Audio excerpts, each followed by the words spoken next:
No matter your stance on Rolex, one thing isn't up for debate. They are more popular today than ever before. This is an astonishing reality given that mechanical watches as a product category have become increasingly antiquated in today's fast-moving technological landscape. Looking at the numbers from the Morgan Stanley and Lux Consult reports, Rolex accounts for roughly 32.1% market share of the Swiss watch industry by retail value in 2024. To put that in perspective, if you combine the following 5 brands that trail them in the report into a single company, and that would include Cartier, Omega, Patek, AP, and Longines, Rolex would still be larger than all of them combined. And it doesn't stop there. In the pre-owned market, their dominance is just as extreme, with some reports indicating that nearly a third of all watches sold in the secondary market involve a Rolex. To make sense of just how influential that is, let's compare it to something more familiar for most of us, smartphones. According to IDC's 2024 global market data, Apple holds around 18.7% of the smartphone market, and Samsung around 18%. Combine those two giants together, and that's roughly the level of dominance we're talking about for Rolex in the Swiss watch world. And it's just narrowly edging out Rolex in that regard. So how did Rolex get here? Why do so many people, from first-time buyers to seasoned collectors, still end up choosing Rolex? In this video, I want to explore exactly that. Not from a personal or emotional point of view, but through the lens of human behavior and brand psychology. We'll break down the 4 biggest reasons Rolex has the market share it does, and why their appeal continues to transcend the category. And as we dive into Rolex, this question of where do you start with Rolex is always one that is brought up. We have an amazing piece of content for looking at the most attainable Rolex models. In this article, you'll notice by collection, the point of entry, the most sought after models for each collection with different tables and diagrams. Also looking at the prices of different Rolex models over the decades and tracking it with inflation and how it's scaled since the initial release of the models, and going through some of those standard collections that offer up the best value in the Rolex catalog. This is a long, comprehensive article. If this sounds interesting to you, we'll leave it in the description down below. So as we go through the list of points in this video, some will be more specific to watches, while others will focus more on branding. Point number 1 falls squarely into that first category, about the watches. Now, one of the most common criticisms you'll hear about Rolex is the phrase, "there are better watches for the money." Usually when someone says this, they're referencing the fact that you can find a diver or a GMT for cheaper. Or in another case, they're speaking to the idea that you could get a more artisanally crafted watch for a price similar to select Rolex models. But here's the thing, the numbers tell a different story. Either people aren't aware of all of those alternatives, or more likely, those statements miss what Rolex has actually perfected, its product lane. Rolex has found this sweet spot that very few others have, a balance between being precious and practical. They've managed to create a luxury product that still feels usable, resilient, and reliable. Despite how refined and polished modern Rolex watches are, they've never completely abandoned their utilitarian roots. Yes, Rolex is not likely going to be labeled as a tool watch nowadays. However, Rolex still makes some of the most capable watches on the market, ones that look luxurious but perform like professional instruments. The word luxury is a loaded one. It comes with all kinds of adjectives associated. You have precious, valuable, exclusive, and those ideas often make us think of something delicate, something that you have to be overly careful with. Rolex, on the other hand, has developed a watch that perfectly aligns with the modern day watch and luxury consumer, offering a highly sought after, recognizable symbol of luxury that is practical enough to be worn in pretty much any circumstance. I mean, if you think about it, is there a single day or task that a Rolex couldn't handle? Whether you should wear it in certain situations is one thing, but if we're just talking about whether you can, the answer is almost always yes. And that's exactly why Rolex grips people the way it does. When you start thinking about actual wear and use, Rolex makes way more sense than we often give it credit for. Their watches are exceptionally built for what they're meant to do. Their classic professional models like the Submariner, the GMT Master, and the Explorer were originally designed for diving, flying, and mountaineering. yet they're refined enough to wear with a suit or formal attire. And then you have the more elegant pieces like the Datejust, the Day-Date, or the Land Dweller. They might look dressy, but underneath they're built really tough. 100 meters of water resistance, solid bracelets, and robust, accurate calibers to go along with it.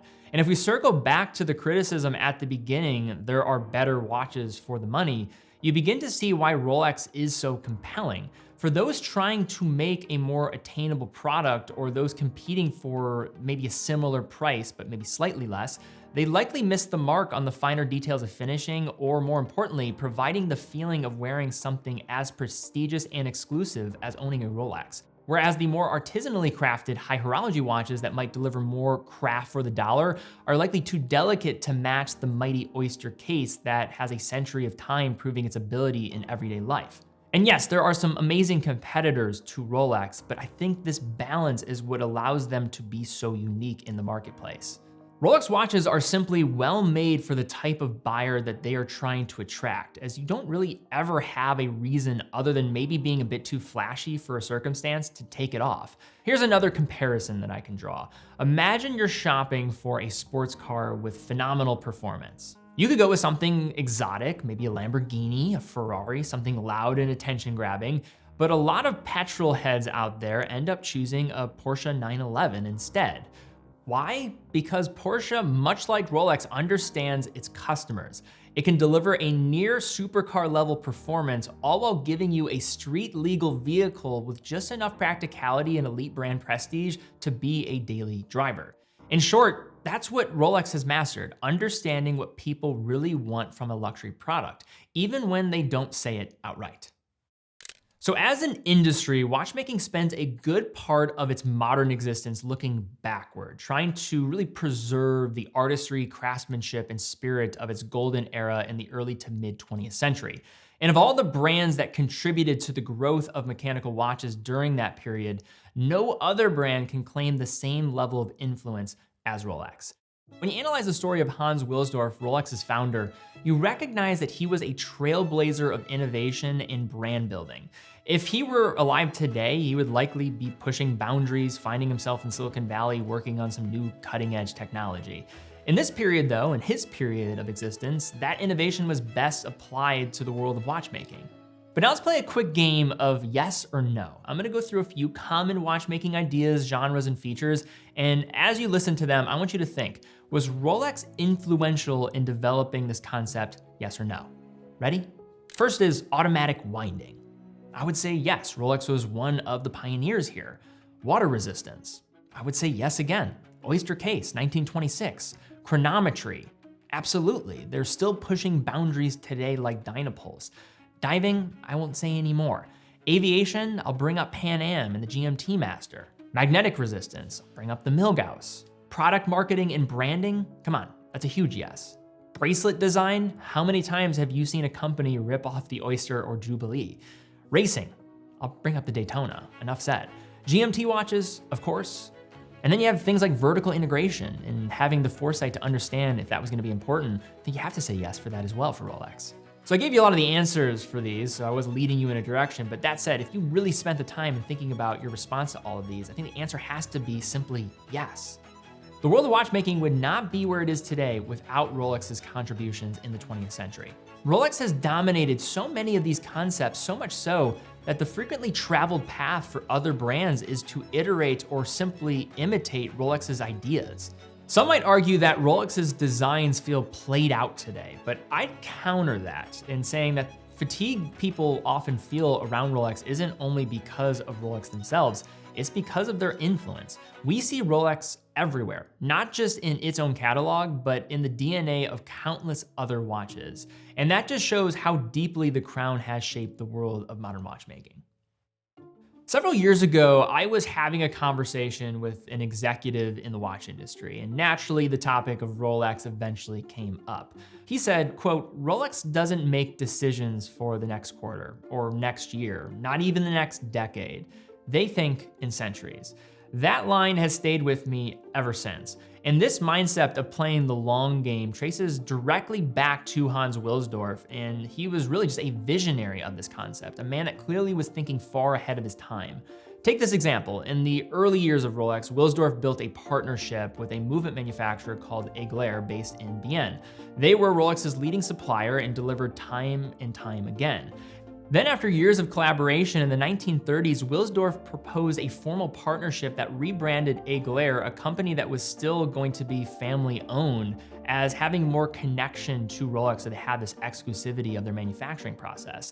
The reason I bring this up is that Switzerland still values specialists for watch production, and the idea of in-house manufacturing during that period was never a talking point. Wilsdorf understood the power of vertical integration nearly a century before it became a commonly discussed buzzword. The move positioned Rolex for explosive growth in the decades that would follow it, and in recent years, you saw Rolex has spent billions of dollars entirely absorbing Eglair and other suppliers, creating a truly self-contained ecosystem. Rolex's unspoken superpower is its ability to protect its image and think long-term. Rolex operates as a trust, meaning its mission isn't short-term growth. It's to preserve the brand's prestigious legacy for generations to come. And that mindset shows up in everything that they do.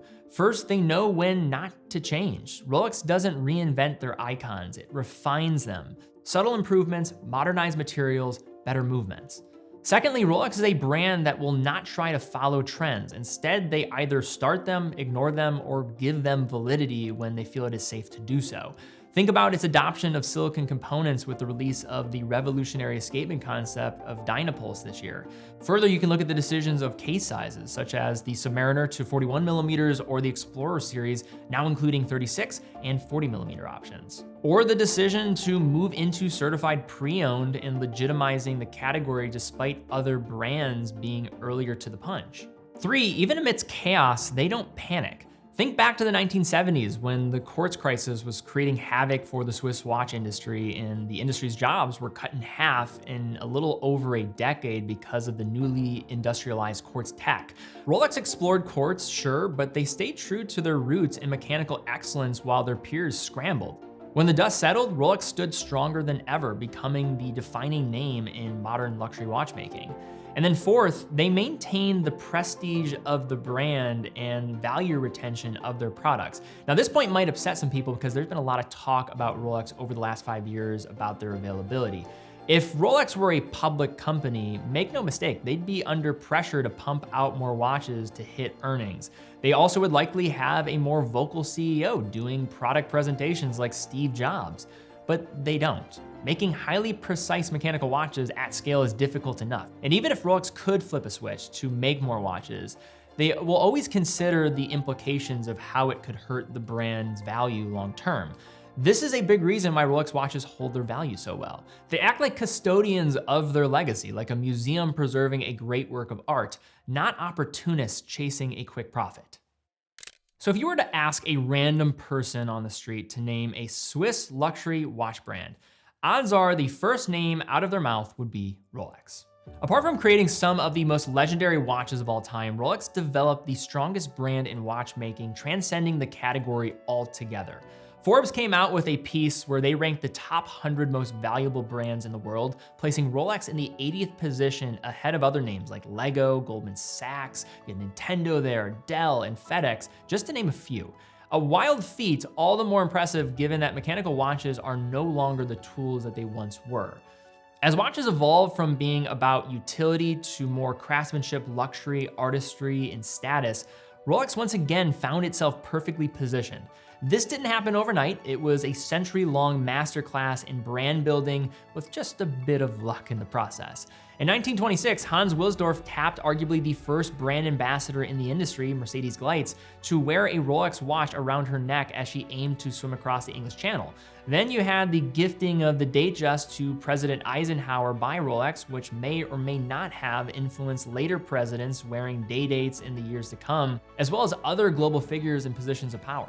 In the 1950s, Rolex created watches that could handle the extremes, from peaking summits to exploring underwater depths and navigating the open skies. Rolex also developed key connections to sports like golf through prominent figures like Arnold Palmer, Gary Player, and Jack Nicklaus, and then there was their connection to racing as they were a primary sponsor of the Daytona International Speedway. Pop culture icons like Steve McQueen, Paul Newman, and the world's favorite fictional spy were all fans and wore Rolex. Rolex didn't just market success, it eventually became a symbol of it. You probably have heard a story about someone who worked for success and went out to buy a Rolex because they, quote, made it. In the 1950s, they had a tagline that stated this vision very proudly, quote, "Men who guide the destinies of the world wear Rolex watches." That statement might sound bold, but in hindsight, it was prophetic. In a world of nearly endless options for buying a watch, Rolex's dominance is a testament to long-term thinking and the consistent production of stellar products over the decades. Whether you love them or not, they've earned their position by knowing precisely who they are and never losing sight of it. But all right, guys, that is my video here today looking at the case of Rolex. Why are so many people obsessed with Rolex? Despite all the options in the industry, why are they so definitively number one? This was my take. I really wanted to think about this. I wanted to also remove some of my own opinions about Rolex. I mean, I am a fan of Rolex, but that said, I wanted to truly look at this as an isolated case study because it is pretty remarkable what a brand in an industry that is had so much change over the last 100 years has been able to accomplish to really transcend all other brands in its category, where it's almost become synonymous with luxury watches for people that don't know anything about the world of luxury watches. But what do you think? Do you agree with some of my takes? Do you think there's other reasons why Rolex dominates in the landscape of watch collecting today? Leave a comment down below. If you enjoyed this style of video too, give this one a thumbs up, subscribe, hit the bell icon, really appreciate that. Also, 70% of the people that follow this channel, they are not subscribed. So if you could do me a favor, really would appreciate that. YouTube also, they care about that thing probably more than I do, but still, we really appreciate it. Also check out teddybaldwin.com, full authorized dealer for over 35 brands. Every purchase from our website comes with quick and fast fulfillment, dedicated customer support, and a full factory warranty for all the products that we offer. And also, if you have any questions about watches on our website, feel free to reach out to us on live chat, little bottom button at the right corner of the site. That's a person on the other line. It's not AI. Also, if you're ever in the Cleveland market, love to be able to help you out at our boutique. All the people in that store are watch people. They want to help you out with your next purchase and really would appreciate being able to help you. I know you can buy a watch from a lot of different places nowadays, but it allows us to keep doing what we're doing here, and we love what we do. But guys, thank you again so much for watching. Be well, and I'll see you all very soon.